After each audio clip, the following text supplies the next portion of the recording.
Buenas noches mga amigos, mga amigas. Magandang gabi po sa inyong lahat. Ako po si Attorney Rene Bueno. Ngayon po ay linggo ng hating gabi dito sa ating bayan sa Pilipinas. At ang oras ay mag-aalas 11 na po ng hating gabi. Medyo late na tayo nakapag-video ngayon.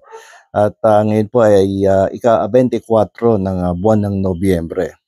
Okay, so ngayon pong episode na to ay pag-uusapan natin yung tungkol sa very crucial topic that greatly affects all of us. It is about the importance of being very extra careful when discussing or expressing threats, no, against the officials of our government, no. Lalong-lalo na yung kung threat mo ay addressed to the head of the state or the president of the Republic of the Philippines. Alam nyo kasi digital age na tayo. Kapag tayo ay nakaharap sa camera ng cellphone or laptop or tablet, katulad ngayon, nakaharap ako sa camera ng aking cellphone, isang pindot ko lamang dito at pagkatapos kong magsalita ay ito ay kakalat na sa bawat sulok ng ating bansa at sa bawat sulok ng ating mundo. So the communication today is instantaneous and far-reaching na isang click mo lamang talaga kumakalat ng mabilis ang ating mga binibitawang salita sa harap ng ating camera. So we need to be very extra careful, lalong-lalo na kung nagbabanta ka sa buhay ng isang tao, lalong-lalo na kung ito ay pinuno ng isang bansa.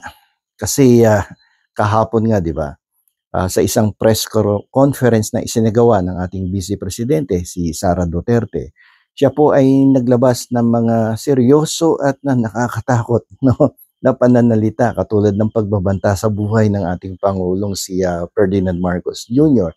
Sinabi niya doon sa isang conference niya kahapon na siya ay nagsabi na sa isang tao na just in case something happens to her, no, he ordered that person to kill the president, to kill the first lady, and to kill the Speaker of the House of the Representatives.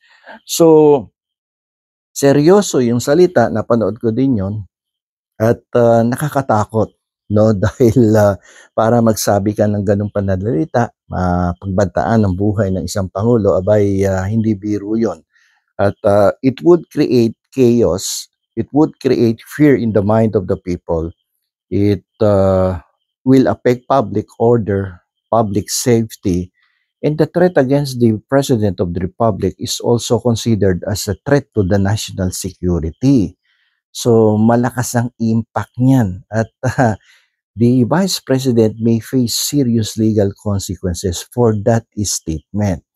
Pero kanina, si Senator Bato de la Rosa ay na-interview ng TV Patrol at sa kanyang panayam sinabi niya that it is not a direct threat but it is only a conditional threat. And the senator also gave an example. Sabi niya, ganito yan eh, I will shoot you if you will shoot me. So ibig sabihin, yung pag-shoot ni Bato sa another person is dependent on the condition na pag binaril mo ako, babarilin din kita. So that is a conditional threat. So if that is the case, there will be no liability on the part of the Vice President because there is no direct action.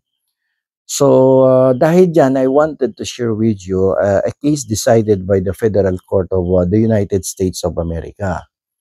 This case is one involving the former President of the United States, si Barack Obama.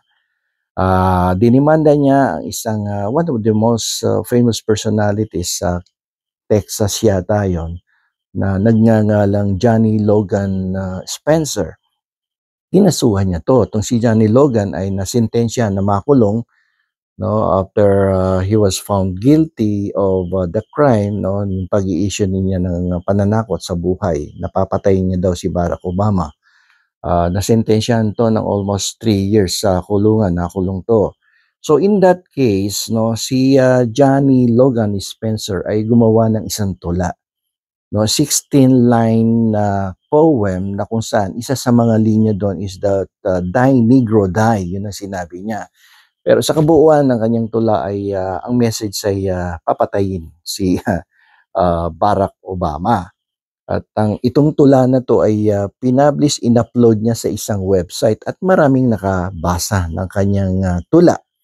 So sa kaso, sinabi ng hukuman ng Federal Court of the United States of America, kasi nga ang depensa is that it is only a conditional threat. But in this case, sabi ng hukuman, we need to understand that the fact that in threats, whether it is a direct threat or a conditional threat, these are taken very seriously by the law enforcement and legal system. So parehas lang ang treatment dyan, whether direct or conditional, kasi both of these two threats will create chaos no? Pag narinig ng tao yan, makakreate ng chaos yan. It would affect public order, no, public safety. It would instill fear in the minds of the people, lalong-lalo na sa mga negosyante. Kapag ganun na nangyari, masisira ang ekonomiya at magkakaroon ng political instability dyan. Siyempre, matatakot ang taong bayan, ang mga negosyo, halos lahat, no, apektado dyan. At kapag nagkaroon ng political instability, magkakaroon ng economic instability, sirang-sira tayo, no? Apektado ang ating pamumuhay. So dahil diyan, sabi ng korte, so pareho ang epekto niyan because the law does not distinguish between direct threat and the conditional threat. The law does not differentiate the based on intent. Pasensya na kayo, inubo ako. The law does not differentiate based on intent, but it focuses more on the potential for harm and the perception of threat. So, kaya na-convict yun si Johnny Logan Spencer. No, kahit conditional threat yan, you will face severe legal consequences. So sa kaso ni Vice President Sara Duterte, para sa akin kasi dapat kapag meron kang frustrations, meron kang disappointments sa gobyerno, there are so many ways and means naman you can air your grievances against the government. Parte ka ng gobyerno na namamahala sa ating bansa. At binigyan ka nga ng mga privileges ng first 2 years mo, di ba? Nagkaroon ka ng mga confidential funds. At dapat sinasangguni mo yan sa iyong mga abogado, sa mga advisors mo, kung ano yung mas magandang paraan. Kasi pwede ka naman magprotesta ng mapayapa. Hindi yung protesta ng gugulo. Protesta na sinasabi mo na dapat ganito ang dapat mga aksyon ng gobyerno. At kung may aligasyon ka naman ng korupsyon sa mga public officials, di sabihin mo sa taong bayan, isumbong mo sa amin. At kung may katotohanan at may legal na basihan, di susuportahan ka naman ng taong bayan. Pero kung wala, ay kung hearsay or mere allegation without any supporting legal documents, ay hindi maniniwala sa iyo ang taong bayan tungkol sa mga allegation mo ng korupsyon. At kung puro salita lang yan at puro invento, abay mawawalan ka ng kredibilidad. So, ang pinakamabuting gawin dyan ay sa kasalukuyan kasi ikaw ay nahaharap sa investigation in aid of legislation ay sagutin mo ang mga paratang laban sa iyo. At huwag kang magpatumpik-tumpik kasi dumadaan ng araw, lumilipas ang panahon, nasisira po ang inyong reputasyon bilang isang politiko. At pag nagpatuloy yan, masisira ang political career ninyo. Kung kaya nararapat lamang na harapin ninyo ang problema at huwag niyong talikuran. Because the best solution to a problem is to confront them, well, not to avoid them. Pag ina-avoid mo, nandiyan yan at hindi mawawala yan. Hahabulin ka ng hahabulin yan. So you need to confront them, formulate a solution to your problem. At nang matapos na yung problema ninyo tungkol sa mga alegasyon ng korupsyon na nangyari sa Office of the Vice President at sa Office of the Secretary of Education na kung saan 2 taong kayong naglingkod. Okay, so medyo ingat po sa pananalita sapagkat it would affect no the status of the economy of our country. At hindi lang kayo ang maapektuhan, hindi lang kami, kundi ang buong bansa, lalong-lalo na yung may hirap, no, apektado dito. Dahil pag bumagsak ang ekonomiya dahil sa political instability, lahat ng tao, lalong-lalo na ang mahirap, ay masisira ang kanilang kabuhayan.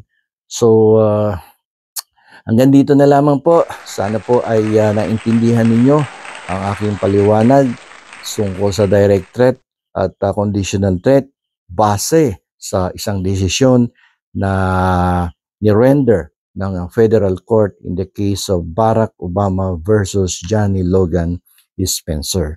So magandang gabi po sa inyong lahat. Ito po muli ang inyong lingkod, Attorney Bueno.